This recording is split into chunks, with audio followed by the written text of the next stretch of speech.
The one-and-a-half-handed sword, or bastard sword, is a medieval Western European sword, with a straight double-edged blade, an open or sometimes half-closed hilt and a monolithic pommel.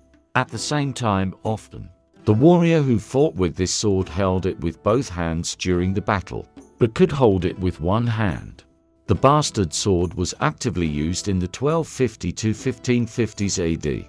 The approximate length of the sword itself was 1050 to 1300 millimeters, and the approximate length of the blade was 850 to 1220 millimeters. This type of sword was intermediate between a one-handed and two-handed sword.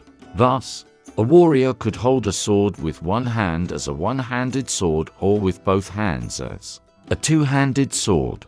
The length of the handle of one-and-a-half-handed swords varies. In some examples, the second hand only partially fits, while in others there is room for free placement of both hands. At the same time, it is correct to keep your second hand on the pommel of the blade, and not on the handle, for the convenience of fencing. One-and-a-half-handed swords first appeared in the second half to the end of the 13th century. They were called combat military swords. The late Middle Ages period was the heyday of the popularity of one-and-a-half-handed swords. The greatest peak of distribution occurs in the 14th and 15th centuries.